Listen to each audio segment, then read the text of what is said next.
My coworker stole my business idea, Reddit Storytime.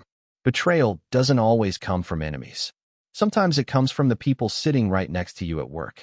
The spark. Ideas are fragile things. They start as whispers, sparks in the quiet of your mind. Sometimes they flicker out before you can catch them, and sometimes they grow, filling your chest with the kind of fire that keeps you awake at night. For me, that spark started 2 years ago, in the break room of the tech company where I worked. I was a mid-level analyst at a mid-sized firm. Nothing glamorous, but I liked it well enough. The job paid the bills, the office had decent coffee, and my manager left me alone as long as I hit my deadlines. Still, there was this gnawing sense that I could be doing more, that the creativity in me was being wasted on spreadsheets and quarterly reports. The spark came one late evening. Everyone had gone home except for me and Jordan, one of my coworkers. Jordan was charming in that slick, always networking way. He knew how to schmooze managers, always had a story that made people laugh, always seemed to be 5 minutes ahead of everyone else. We were sitting across from each other, both crunching numbers for a project, when my brain wandered. Wouldn't it be cool, I said suddenly, if there was an app that helped freelancers track not just their hours but their mental energy? Like, not just time, but how much focus they had left. It could give insights into productivity cycles. Jordan raised an eyebrow. Explain. I got excited. I talked about how people often burn out because they don't manage their cognitive energy, just their calendars. How the app could visualize patterns, suggest break times, maybe even integrate with wearable tech to measure stress levels. He leaned back, nodding. That's actually a really good idea. And just like that, the spark caught flame. Over the next few weeks, I kept sketching out ideas in my notebook. I researched productivity tools, UX designs, competitor apps. I even came up with a name, Mindtrack. Jordan kept asking about it. So, how's your app idea going? He'd say with that grin of his. Sometimes he'd throw out suggestions. You should think about gamification, or people love shareable stats. Make it social. I appreciated the interest. He seemed genuinely supportive. At least, that's what I thought. The breaking point came 6 months later.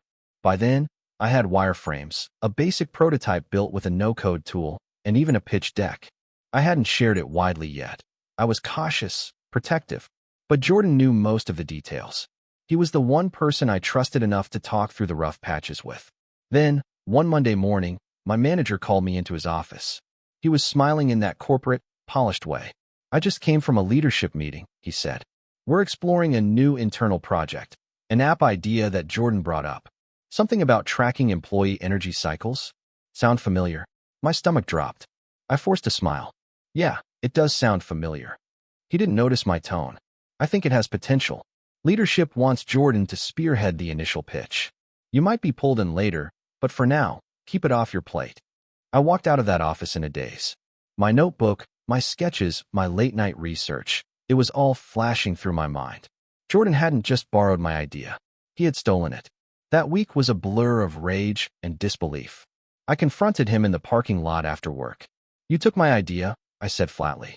He had the audacity to look offended. What are you talking about? We brainstormed together. Ideas don't belong to anyone. Don't belong to anyone? I named it. I built prototypes. You knew I was working on it. He shrugged. Look, the company liked it when I brought it up. You should be happy it's going somewhere. Happy. The word tasted bitter. The betrayal festered. I watched as Jordan presented my idea to leadership, dressed up in slick slides and buzzwords. He barely understood half the technical details, but he sold it with confidence. The execs ate it up. Suddenly, he was the innovator, the visionary.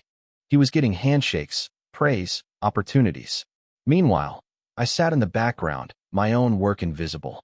Friends at work whispered, "Didn't you mention something like that months ago?" I nodded, but what could I do? In the corporate world, credit isn't about truth, it's about perception. And Jordan had seized it. I went home every night seething. My idea, my baby, was slipping through my fingers. That was when I made a decision. If the company was going to back Jordan's version, I'd build my own, outside of work. Mindtrack wasn't dead. It just needed me to fight harder. Building in the shadows. Once the anger cooled, determination took its place. If Jordan could pitch my idea and get executives drooling, then surely I could build the real version. The version that worked, the version with soul. So I doubled down. Nights after work, weekends, stolen lunch breaks. I poured myself into Mindtrack. My apartment turned into a hybrid of a war room and a startup garage. Sticky notes covered the walls, scribbles of user flows and color palettes, and potential slogans. My laptop hummed long into the night as I tweaked wireframes and toyed with APIs. I kept it quiet. No more sharing with Jordan, no dropping hints at the office. This time, Mindtrack was mine alone. But silence had a price. Loneliness. There were nights I stared at the code, exhausted, thinking, what if he was right? What if ideas don't belong to anyone? What if I'm wasting my life building something that already slipped away? Then I'd picture Jordan's smug grin in the conference room, the way the execs applauded him for my spark. And the fire came roaring back. Meanwhile, at work, Jordan's innovation project started gaining traction. He strutted through the halls like a minor celebrity. People congratulated him, asked for his advice, called him visionary. I kept my head down, doing my analyst job, secretly nurturing the real Mindtrack in the shadows. But it was impossible not to notice the cracks in his version. For one, he had no technical background. His prototype, thrown together by interns, looked sleek but didn't actually function. Users in the pilot program complained it was confusing, glitchy, half-baked. But Jordan didn't care. He was selling the dream, not the reality. And as long as leadership bought into the dream, the cracks didn't matter. It infuriated me. So I worked harder. 3 months into my secret project, I had a breakthrough. I convinced a developer friend from college, Maya, to help me on weekends. She was skeptical at first. A side hustle? Do you even have funding? But once she saw my prototype and passion, she agreed.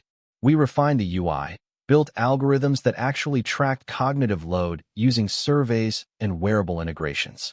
We tested it with a small group of freelancers, and the feedback was electric. This is exactly what I need. It's like it knows when I'm about to burn out. I'd pay for this. Those words fueled me more than sleep ever could. Of course, secrets don't stay hidden forever. One Friday, I stayed late at the office, laptop open, tweaking Mindtrack's onboarding flow. I didn't hear Jordan come in until he was right behind me. "What's that?" he asked, peering over my shoulder. I slammed the lid shut, heart pounding. "Just personal stuff." His eyes narrowed. "Looks a lot like an app." I forced a laugh. "Not everything's about apps, Jordan." But I could see suspicion blooming in his face. The following week, things shifted. Jordan stopped being friendly. He stopped cracking jokes in the break room. Instead, he watched me. Subtle, but sharp. Like a predator circling. And then, the email came. "Urgent.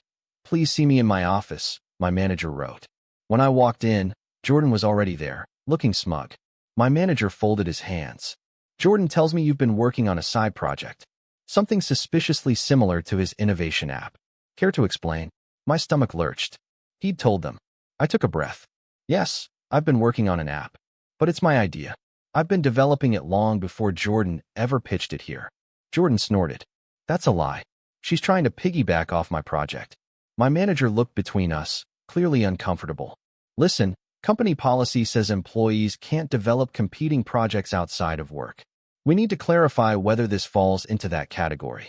I wanted to scream. Competing project? It wasn't competing. It was the original. But in that moment, I realized Jordan had done it again. He'd seized the narrative. I left that meeting shaking. They didn't fire me, not yet. But they made it clear. If I kept working on Mindtrack, I risked conflict of interest and termination. That night, I sat in my apartment surrounded by sticky notes, my dream collapsing around me. Maya called. "You okay?" "No," I whispered. "He's going to kill it. He's going to kill everything I've built." There was a long pause, then her steady voice. "Then we don't let him." So we doubled down again. We rebranded, changed the name, tweaked the logo, refined the pitch. If they wanted to claim ownership of Mindtrack, fine. We'd call it Cognify. We filed an LLC, scraped together savings for legal fees, applied for trademarks. I lived off instant noodles for weeks. Every spare dime funneled into the project. And slowly it grew. Our beta test expanded from freelancers to small teams. Word spread quietly. People loved it. Real users, real feedback, real results. Meanwhile, Jordan's version sputtered. Reports circulated internally, low adoption, buggy features, employees uninstalling in frustration.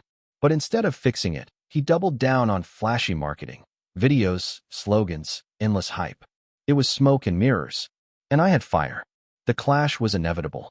One afternoon, a journalist from a tech blog reached out to me. "Hey, we heard about your app, Cognify. Would you be open to an interview?" I froze. An interview meant exposure. Exposure meant success, but it also meant risk. Jordan, the company, everyone would see it. Maya's voice echoed in my head. We don't let him win. So I said yes. The article dropped 2 weeks later. New startup Cognify tackles burnout with innovative cognitive tracking. My face, my story, my idea, finally out in the world. The response was overwhelming. Sign-ups skyrocketed. Investors called. And suddenly, I wasn't just a shadow in the corner of an office. I was the founder of something real. Of course, Jordan saw it too. And he wasn't going down quietly. Taking back what was mine. The day the article dropped, my inbox flooded. Dozens of messages, congratulations, collaboration requests, invitations to demo Cognify. For the first time, people outside my tiny beta group saw the potential of what I'd built. It felt like breathing after months underwater. But with the attention came the storm. 2 days later, HR summoned me. A stiff-faced executive waited in the conference room, Jordan at his side like a lawyer with a smoking gun. "We've become aware of your involvement with a company called Cognify," the executive began. His voice was cool, practiced. "Given its overlap with an internal initiative, this constitutes a conflict of interest. Effective immediately, your position here is terminated." Jordan smirked, but I didn't flinch. "Fine," I said, my voice steady. "You can take the job. You can even take the paycheck. But you can't take what I built. Cognify is mine." I walked out of that building with a cardboard box of belongings and a spine made of steel. For the first time, I wasn't hiding anymore. Losing my job was terrifying, but it was also liberating. No more pretending, no more walking on eggshells. I threw myself into Cognify full-time. Maya and I worked 12-hour days, refining features, onboarding new users, pitching to investors. And it worked. Within months, we had seed funding. A small, scrappy team. A growing user base that raved about how Cognify helped them manage energy and avoid burnout. Jordan's version, meanwhile, imploded. Employees abandoned it. Reviews were brutal, buggy, pointless, useless. Leadership pulled funding, but Jordan spun it as a strategic pivot, still clinging to the image of a visionary. It would have been almost funny if it hadn't been so infuriating. But he wasn't done. One morning, I opened my email to find a cease and desist letter. Jordan and the company were claiming Cognify infringed on their intellectual property. They accused me of stealing their idea. The audacity nearly knocked me out of my chair. I forwarded it to Maya with shaking hands. "What do we do?" She called immediately. "We fight, because you know and I know the truth." So we lawyered up. The legal battle was brutal. Depositions, documents, endless paperwork. Jordan painted me as a thief, someone who had leached off his brilliance. But I had receipts, old notebooks, dated prototypes, emails, even messages where I'd shared my sketches with him before he pitched it to leadership. The more evidence piled up, the clearer it became. Jordan hadn't just stolen my idea. He'd tried to erase me from it completely. During the final hearing, my lawyer displayed the note I'd written months before Jordan ever pitched. The words MindTrack, energy cycles, productivity apps scrawled in my handwriting. The timestamp was undeniable. The judge leaned back. "Looks like the origin of this idea is clear. Case dismissed." Jordan's face drained of color. The victory was more than legal. It was personal. Cognify surged forward. Freed from the shadow of litigation, we expanded quickly. By the end of the year, we'd landed partnerships with wellness companies, integrated with popular wearables, and were being hailed in articles as the startup redefining productivity. Investors saw potential. Users saw value. And I saw myself, not as a cog in someone else's machine, not as a footnote in a coworker's presentation, but as a founder. Months later, I ran into Jordan at a networking event. He looked smaller somehow, the shine worn off. He tried to approach me with his old grin. "Hey," he said lightly. "Guess we both learned a lot, huh?" I held his gaze. "Yeah, I learned who I can't trust." His smile faltered. He drifted away, swallowed by a crowd that no longer orbited him. Now, when I look at Cognify's dashboard, with thousands of active users, I think about that night in the break room when I first whispered the spark out loud. I think about how close I came to losing it, how easily it could have been erased. But ideas, I've learned, aren't just fragile, they're resilient. They survive theft, betrayal, even doubt. As long as the person who birthed them refuses to let go. My coworker stole my business idea, but in trying to take it, he only made me fight harder. And in the end, it wasn't his clout, his charm, or his connections that won. It was my fire. And that's something no one can steal.